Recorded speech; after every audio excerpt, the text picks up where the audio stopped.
to it then, episode 29 of Off the Leash, brought to you by the Racing Post in association with Premier Greyhound Racing. And what a time to be alive in the sport of greyhound racing as well. Big competitions everywhere you look, up and down the country. And collectively, I think we'll just spare a moment for the poor soul tasked with pricing up every single one of those races. To go into the Racing Post is, of course, the open race correspondent, Tony Bullen, who joins us. You must be a busy boy at the minute, Tony. Yeah, certainly am. I mean, a lot of the opens were stacked to the weekend, but we're getting like 30 to 40 opens during the middle of the week now. So, yeah, no one can moan they ain't got a run for their dog because there's plenty out there. There is. Right, we've recorded this on a Wednesday morning. Tonight, the East Anglian Derby gets underway at Yarmouth. You've got the second round of the produce tomorrow on Thursday. Then Saturday night, the £20,000 Premier Greyhound Racing St Ledger, which is the competition we're going to preview on this show, gets underway alongside the Birmingham Cup. And then on Sunday, you've got the Bet365 Empress Stakes as well. So it's all happening almost every day. There's big race action. And the St Ledger, Tony, is the big competition. It's the one that you steer towards, you aim for if you've got a dog that stays a trip. Yeah, indeed. I mean, I've got history with the competition, so I always like the St Ledger. Obviously, Dad trained the last winner at the Twin Towers, Droopy's Pacino, in 1998. So, yeah, an event that everyone wants to get their hands on and, as ever, a competitive affair. I often forget about that. Just give us a moment then of that story. You know, your dad trained the winner of the St Ledger. Yeah, it was spooky, really, because when I first started out with sporting life, I used to do a column called Watchdog, and I only ever wrote about dogs that was racing. And I'd just seen this dog trial, and I wrote about the dog, saying he looks a future pup to keep an eye on. And I was always saying to Dad, you should try and get hold of this dog. You should try and get hold of this dog. And he was trained by Chrissy Duggan, went to Charlie Lister, and it just like fate, we ended up with a dog. And Dad got to the bottom of him, and everything clicked in the Ledger, and I even had to take him for the quarterfinals because Dad was in Ireland for the coursing. And I got back home and I rang him. I said, "You better get home lively." I said, "Because I think we can win this competition." And say the rest is history. Wow, not many win any competition, let alone a St Ledger, for a dog that, or with a dog formerly trained by Charlie Lister. So some effort from both of you there. So there you go. If you didn't know, the name Bullen is on the trophy. Well, I'll give you the history as well. We'll go into the St Ledger, but that, of course, will be part of the Premier Greyhound Racing Service on Saturday night, who we are in association with. Now, the Perry Barr meeting, I think they're hoping to get it on Sky Sports Racing, but it won't be on the normal PGR stream, so you have to find it on the bookmaker stream if it's not on Sky Sports Racing. But there you go. It will be found. You can find it on Saturday night alongside the Birmingham Cup, so it's all good. You're, of course, watching us here on the Racing Post YouTube channel as well. If you like your horse racing, golf, football, we've got the lot for you. Every Tuesday, the sweet spot will be out with Steve Palmer, top tipster on the golf. And then every Thursday, the assist with the likes of Mark Langdon and Dan Childs, who know everything there is to know about betting on football. So we've got you covered all week here on the Racing Post. But you are here for Off the Leash and the greyhound racing that is going on. Right, then I mentioned the St Ledger. A very brief history lesson on the St Ledger, and Tony touched on it there. One of the oldest competitions in the sport. If you didn't know, greyhound racing started under rules in the UK 1927. The first St Ledger was run in 1928 at Wembley. Yes, Wembley Stadium. Football and all that used to stage great ground racing as well. 1928 to 1998. Then it went to Wimbledon, the St Ledger, 1999 to 2016. And then, of course, sadly, Wimbledon closed. And it's been at Perry Barr ever since, 710 metres. No place to hide here, Tony. A couple of years ago, Space Jet was a marathon star, did the business. And that kind of highlights that you've got to stay. There is no hiding place. You know, it's a long run to the turn, and then it is a lap ahead of them. And it's a really, really gruelling sixpence. Yeah, it is. I mean, the times tell you what. It's more testing. I mean, at Wembley, you used to do 39.30s to 39.60s to be winning the Ledger. Then Wimbledon, you're 41 sort of times. But yeah, this is going to be like 42 and a bit seconds. So it is more of a test, and you really have to see out the trip well. Brilliant, brilliant winner last year. Droopy's Clue. It was a little bit at the time of an unknown quantity over sixpence, but he just went from the front all 3 rounds. And he's back and he's in good form as well. But we'll get to him because we're going to tackle the 6 first-round heats. Saturday night, it all gets underway in Birmingham. If you can't be there, you know where to watch it on the Premier Greyhound Racing Service. But do try and get to Perry Barr because it is a brilliant card.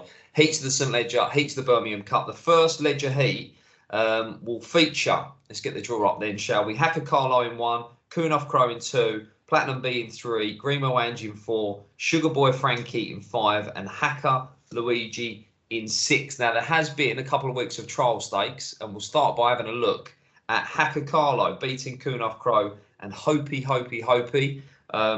who runs a little bit later on, formerly known as Ballymac Katie. They're in traps 2, 1 and 3. Hacker Carlo, Kunoff Crow and Hopi. Winning time 42.69. And since Jason Heath has got hold of this dog, Tony, he's worked wonders. I think there were issues that he's ironed out. And now he's just getting a brilliant tune out of this dog. Yeah, he certainly is. He's been very consistent. And the thing that I like with Hacker Carlo, he's not just a dog that needs to be bang off the front. He's well equipped to come from just off the pace in the right type of race.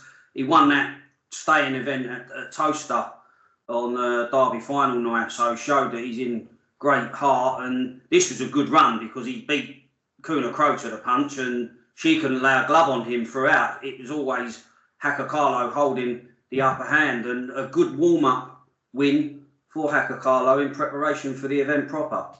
Yeah, because we know how strong she is. You know, she won last year's Grand Prix. She won the Kent St Ledger down at Crayford over 714 metres, which I'd argue that this 710 is more grueling than that. But we know she stays really, really strong. She went round in second, and he was full of running, wasn't he? Hit the line hard. And Hopi, I mentioned, formerly known as Ballymac Katie, very, very strong as well. And she stayed on, but they didn't get to him after the line. So he just kept on going. So he's a class act. He's going to have the inside line, you know, whether or not he can break as well from the inside. The 710 at Perry Barr is one of them sets of traps where I think if you go from like a middle to the inside, it can count against you. But if he comes away, Tony, he's going to be a handful, isn't he? Yeah, if he repeats what he done last weekend, I think he'll do the business once again, Dave. So will he be your selection for heat number 1? Yeah, I think he'll be a warm order. He's going to be my selection. I mean, Kuna Crow, she's more than capable of getting first run, and the scales would probably tip in her favour would that be the case. But yeah, I think Hacker Carlo gets first run once again on the inside, puts a little bit of a middle pace injection, and that should be that. Right, at the time of recording this, we don't have the prices, but by the time it is published, they should be on the graphics. But luckily, we've got you, who, as tissue is as solid as anything. What sort of price do you think Hacker Carlo will be? Well, I'd probably start around the 4 to 6 mark, personally. I think he'll be odds on. I think he'll be a warm order. Kuna Crow will probably be 11 to 4, 5 to 2 chance. Greenwell Anne, she's interesting. She's not got a lot of mileage on the clock. One well over the 4 bends. But the others, they look like they're up against it. I think 3 would be a massive price. 6, Hacker Luigi, who's the little brother. So Hacker Carlo is a solid local, but hasn't quite inherited his brother's pace. So I think Hacker Carlo would be a shade of odds on here, Dave. Okay, right. That is the 718, I think, at Perry Barr on Saturday. Race number 2 on the card. We'll move on then to the second heat, which is the 753. And we've got Magical Luna in here, who's going to be a big player. Savannah Heros in 3 as well. They're probably the big 2 in the market. Val Bluebell goes in track 1, of course, won the Select Stayers. We've got Tremor Rex, who I think was a finalist in the Coronation Cup at Romford. But we're going to have a look at Magical Luna in action. Now, not a Perry Barr. This was back in the first week of August, over 630 metres. This was, I think, a trial stake for the Summer Stayers Classic, if I remember rightly. Beating Ballymac Taylor.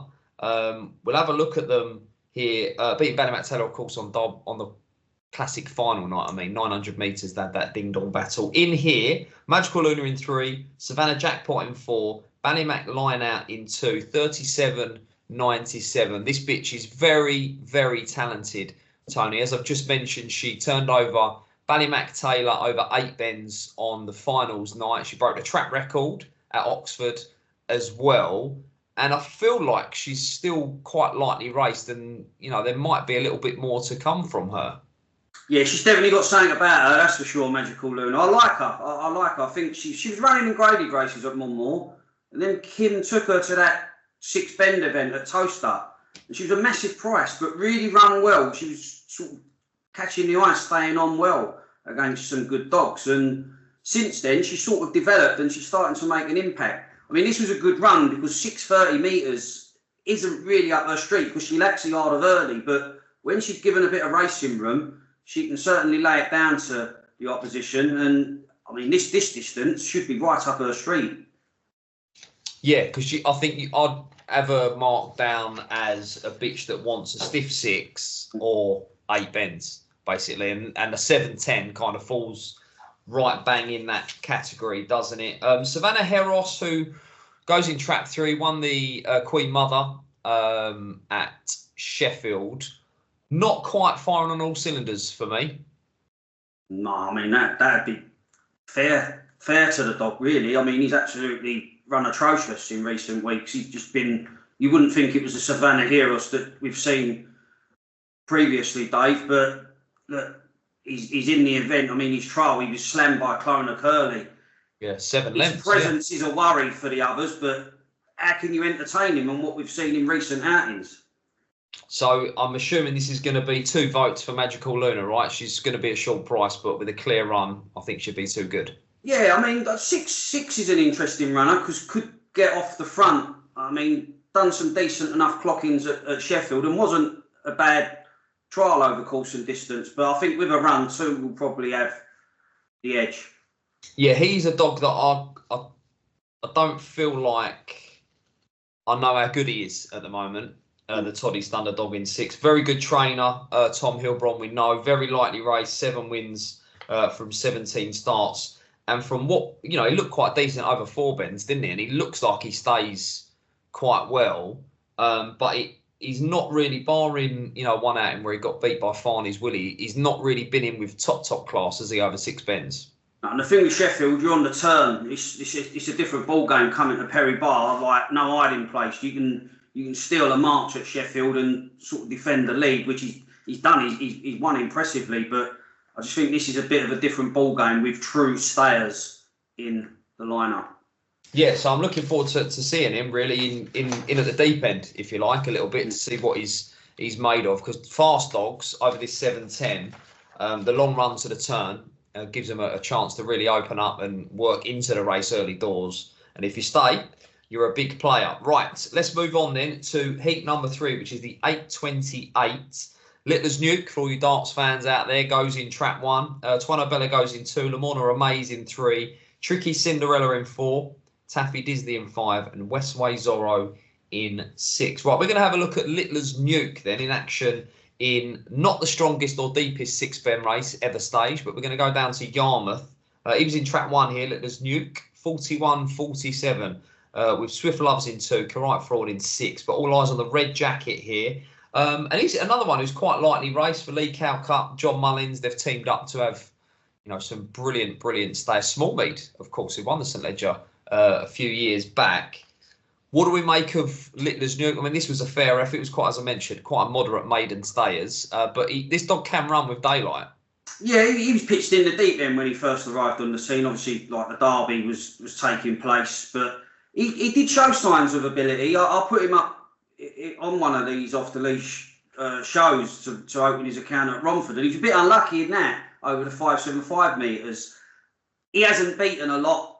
In fairness, it wasn't a strong race, but the fact that he's got his head in front, how many times have you seen it yourself, Dave? A dog takes a while to open their account, a win comes along, and they start to build on it. But yeah, he's got a good draw on the inside.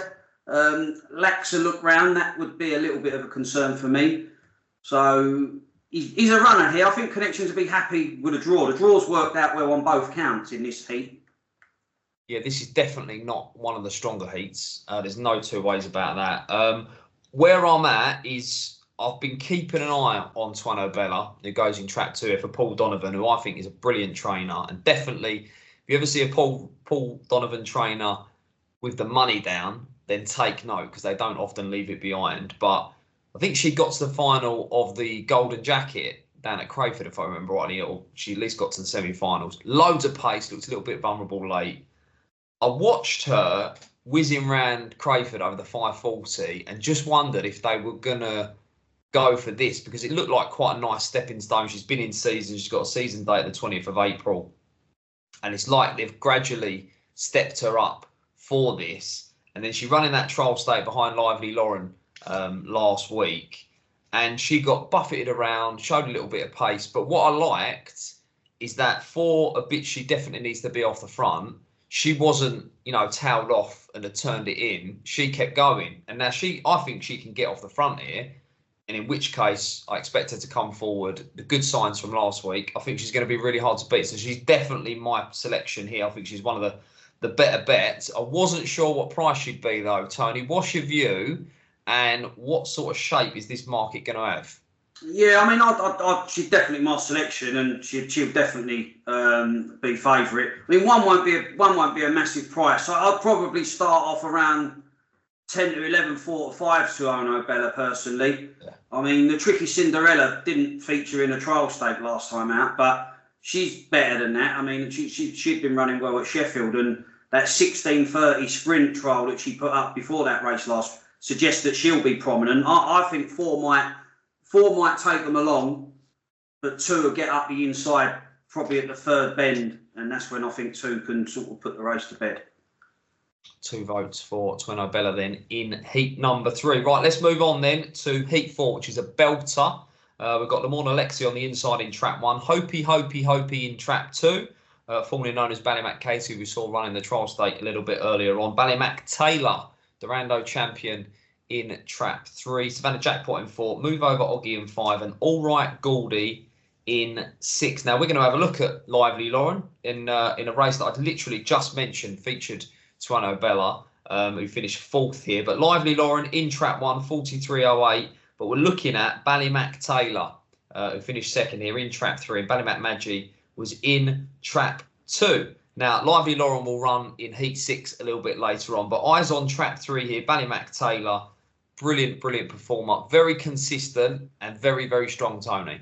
Yeah, they fluctuate, Ballymac Taylor, over extreme marathons and drop her down in distance. And she's very versatile. She does hold her form well. Lacks a yard of early against the 6 bend dogs, but again, she's got great recovery pace. She's a real crowd pleaser with her fast finishes.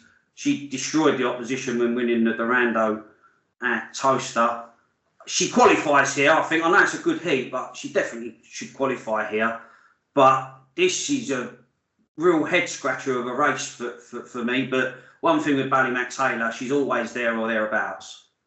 Yeah, you wouldn't mind a price on her getting to the final, would you? Because she's just a powerhouse that just tracks clever. She never turns it in, and she'll just keep on going over the 7-10. Right, selection for this race then. Who do you like?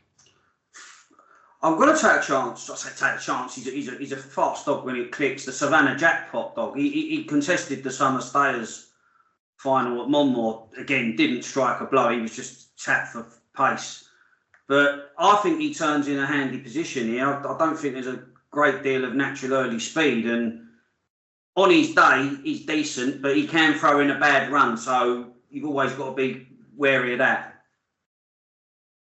And that will be 2 votes for Savannah Jackpot as well, because I'm going to take a chance on Diane Henry's Charge, who, as you've just mentioned, doesn't have bundles of speed up his inside here in Hopey and Ballymac Taylor. And it, of course, would be remiss of me not to mention the fact that those 2 are litter sisters, along with Hacker Carlo as well. What an incredible litter that is. Yeah, but they're both, not renowned for flying to the turn, are they? So I thought Savannah Jackpot, say it quietly, might go around in front here if he can find some sort of start. So if he goes round in a pitch, he's definitely going to need to get first run on 2 and 3, because they'll be very, very strong coming home. But yeah, 2 votes for Savannah Jackpot. It might be a bit of a price. Well, I'd be 2 to 1 the field here. I think they could easily be each of 3. It wouldn't surprise me if it was like 2 to 1 each of 3, 2, 3 and 4 in this race. I mean, looking at the anti-post betting, there's not a lot between them and the anti-post market. So, yeah, 2 the field, Dave. Well, just to remind you, at the time of recording, we don't have the prices, but by the time of publishing, we should have. So the prices will go on the draws. So it'd be interesting. It will be interesting to see what kind of shape that market is in. But that's probably the race I'm looking forward to the most on Saturday nights. That's Heat 4 then. That is the 9:02. Right, the 9:36 Heat 5 features the defending champion. And I've got an F for homework because I should have come to this show with some kind of stat or record on how defending champions have fared, but he's going to be the favourite. We'll show you the market in a little while. Very, very classy. Tony starts and he stays, and we'll have a look at the Summer Stayers Classic final. Queen Georgia bounced out in trap 3. You had the Regency winner Baywatch Bullet in 4. They finish 2nd and 3rd respectively because Droopy's Clue in trap 2. This just oozed class, this performance. This was the Ladbroke Summer Stayers Classic final. It was £10,000 up for grabs. The draw was in his favour, but he still needed to dig deep, didn't he? Yeah, he gutsed it out, didn't he? I mean, he was just denied by a narrow margin from post to pillar in last year's event, but he got his head in front where it mattered most. He didn't look like he was going to get there, and he just produced right on the jam stick. But one thing that we can say about Droopy's Clue, he's still as good as the dog that we saw last year. He had a setback. He was prepping for the Derby at Toaster, wasn't he? And he had a little bit of a setback, but he's returned in fine fettle, Sussex Cup finalist, and has made that smooth transition back to 6 bends. It should be a demolition job in this particular heat, really, Dave, looking at what he's against. Yeah, I mean, this is like, Droopy's Clue is very hard to oppose here. And unless you're thinking way different to me, like Clona Curley's going to be 2nd in, and I think he's head and shoulders above the rest as well. So it does look quite a straightforward forecast. I mean, on Droopy's Clue, I know there's been a little bit of chat about the Irish Derby. You know, we had it was in the Sussex Cup rather than the Regency before going to Monmore, and I'm so glad that they've gone to Perry Barr to defend his title because, I mean, I've said it a number of times to his owner Alex Hamby, who, you know, I've had 1 or 2 chats with him and just said, you know, this dog is so classy, and the only way I can describe him is relentless because he just gets off the front and just keeps going. And I think that's such an asset and a weapon to this dog, is that, you know, you put him in a derby and he might still go to Shelbourne Park, but you're always going to be relying on him getting a run because he's against the proper 4-bend, classy, speedy types. He's probably not going to live with them to the turn. Whereas here, like, if he breaks, he'll just zip to the turn and then it'll be, well, like, come and get me if you can. But he's just such a relentless, classy galloper that they just, as they showed last year, just couldn't lay a glove on him. No, and that's the thing with this. I mean, I know he's going to be very short to win the competition and this particular heat, but how's he going to get beaten in many of the sprint legs of this event? Like, he's going to be winning the sprint leg and probably comfortably. So he's going to take some fetching in. That's my only concern with the Droopy's Clue. He's stepping back up to a true 6 bends, and that would be my only worry. But when you look at the opposition, he's going to be in front of them 9 times out of 10. So he's going to take a world of fetching in. If he's as good as last year, he don't get fetched in. And I'll just remind you of what I told you 2 weeks ago when we were previewing the Summer Stayers Classic final. In Seamus, we trust.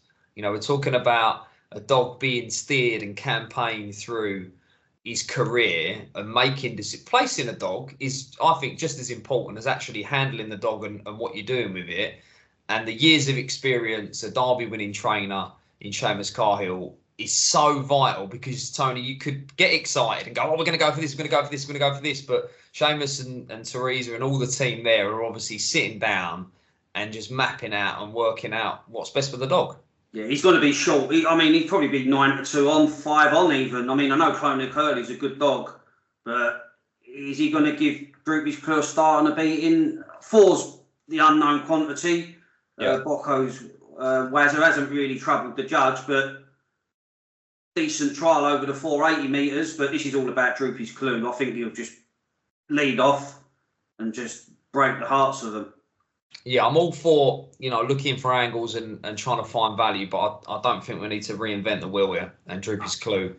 Sit back and enjoy it. You might want to get involved anti-post. We'll get to that shortly. But he's going to be a short price, as Tony's alluded to there. And, on he goes, hopefully, to next week's semi-final, because you want to see the defending champion go as far as possible. Right, the final heat then, Heat 6, which is the 10-11 at Perry Barr. So it's going to be a late one at the Birmingham circuit. We've got Baywatch Bullet, the Regency champion, in 1, Mrs. Doyle in 2, Lively Lauren in 3, Droopy's Moose in 4, Linear's Power in 5, and Hurry Up Jordan in 6, who returns in. Now, we've got no VT for this one. We've already shown you Lively Lauren. We've seen Baywatch Bullet, I think, on every single episode of Off the Leash so far this year. I'll start with Baywatch Bullet because, as I said on the last show when we previewed the Monmouth final, I mean, if you're looking to find, buy and own any sort of greyhound, you're looking for a top-class performer that's consistent, that will churn out performance after performance and keep qualifying, get into finals. And that is what you've got with Baywatch Bullet. She's been absolutely brilliant so far this year, hasn't she? Yeah, she's game. I mean, she handles a tight 8 bends like she thrives at Crayford over 714 metres. She's a great bitch. I mean, you take her any track and she'll run her heart out for your connections. She ran a blinder in the Stayers Classic final. She had the draw to overcome. I mean, she was 28-1. That shows you how good a final that actually was. But she was only beaten 2 and a bit lengths. Done her fastest time of the competition. She's moved well enough in a trial. I like the fact that they've given her the trial out the sprint boxes as well. Like that is I always like that when a trainer does that. She's a big runner. Drawn in red. Hurry Up Jordan. I thought he should have won the Queen Mother Memorial at Sheffield for me. He sort of was it Savannah Heros? He loomed large, didn't he? Loomed large at the 5th turn, and he never really went by.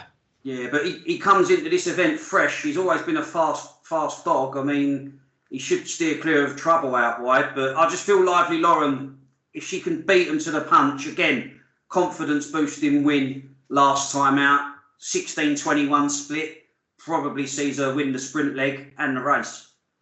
Yeah, and what I mentioned a little bit earlier on about switching from a middle draw to the inside can sometimes prove their undoing.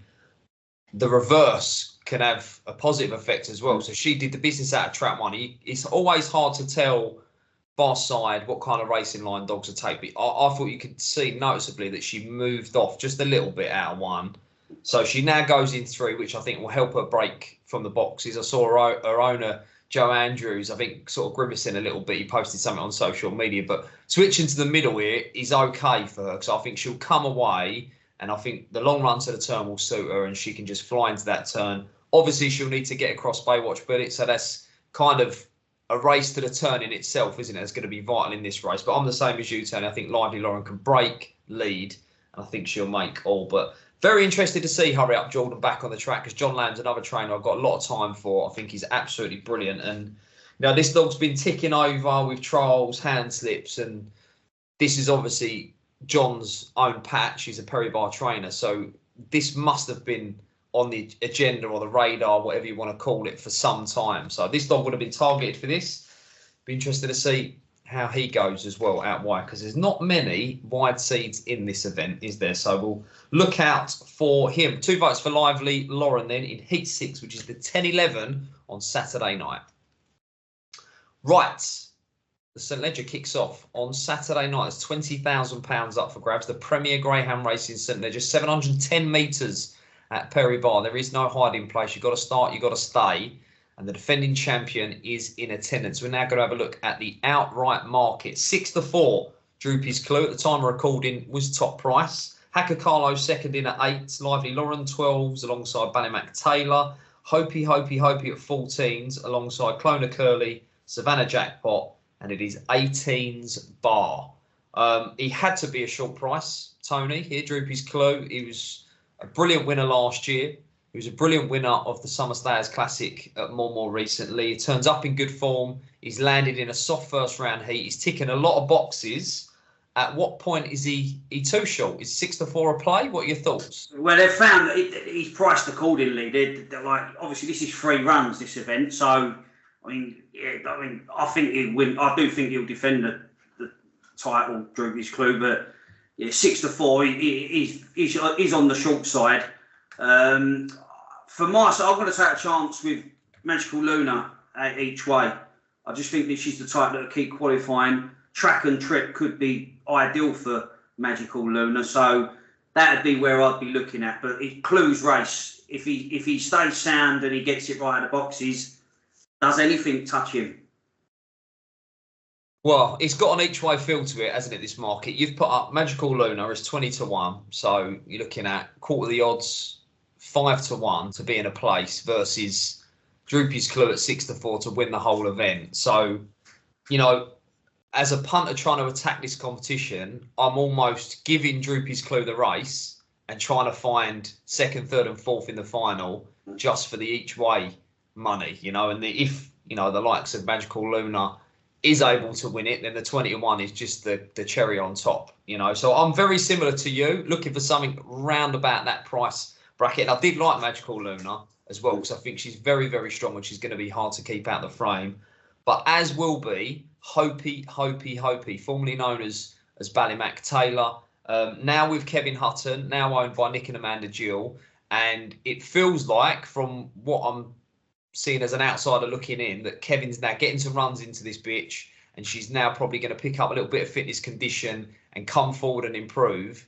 And sitting next to her little sister Ballymac Taylor, it doesn't feel like there's a lot of mileage on the clock. Now, there aren't as many staying races in Ireland where she's been with Liam Dowling as there is over here. So Ballymac Taylor has run more races. So at 14-1, that's my angle in each way. But I'm very similar to Tony. They would be my two. If I was firing two bullets at this, it would be Magical Luna and Hopi. And I do think Droopy's Clue will do the business. So it's brilliant that we've got the defending champion for the St Ledger back. Sit back, strap yourself in. It's going to be a bumpy ride because there's superstars everywhere. But he's the star that's likely to shine brightest in this St Ledger. So we're very much looking forward to that. It's £20,000 up for grabs, and it gets underway on Saturday night at Perry Barr. Right, it is that time then. We've been in dreadful form, by the way. Best bets of the week. I know we've not done a load of shows in recent weeks, but I can't remember my last winner. So we need to turn this ship around, okay? Because this is the show for winners. If you like ground racing, you like betting on ground racing, this is the show for you. Since the start of the year, we've been on fire, but it feels like the fire's just going out slightly. So we need to reignite the flame, Tony. Here we go. Best bets of the week. Where are you going to? Yeah, I've gone to Romford. I kept saying to myself, don't go to Rommers. Rommers can be a killer on a Friday night at times, but I do like Zuluru in the 9-11, the Romford Friday night 500 maiden final. Dog's had a little bit of a stop-start career, but again, he's only had a handful of starts, and he opened his account in very good fashion. They've done a 23.82. I think a similar performance sees him home. I'm glad he's drawn inside of Droopy's Chuckles. I think that'll give him the edge. I can't believe you've gone to Romford. Off camera, we had a conversation.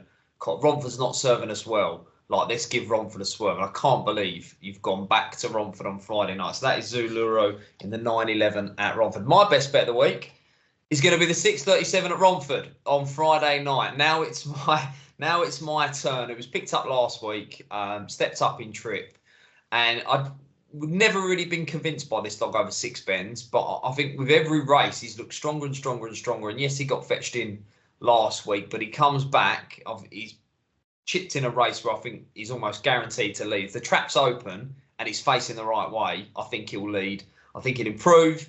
He'll strengthen up the more he goes over 6 bends, and he could be a real handful going forward, you know, upcoming 575 competitions. Now it's my turn. Off the front, catch me if you can.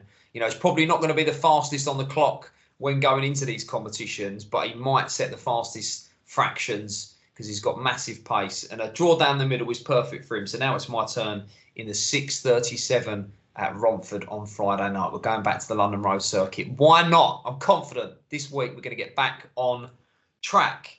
Right, next week, there's all sorts going on. We'll have a look at Yarmouth. We'll have a look back on the St Ledger. We'll have a look back on the Birmingham Cup. The Produce Stakes will be at I think it's the quarter-final stage. So, I think we've done about half hour here, Tony, and next week's going to be an even busier one. Yeah, we'll have to speak a bit like Mickey Mouse, where you speed it up so we can fit it all in, Dave. Of course. Well, thank you as ever to Tony for his time and expertise. Thank you for watching. Remember, you can catch all the action live on the Premier Greyhound Racing Service. It might be on your bookmaker stream, which Saturday night at Perry Barr will be, or on Sky Sports Racing. So do remember to jump about and have a little look what's going on. Do, of course, remember to gamble responsibly and enjoy the racing. We'll see you next time.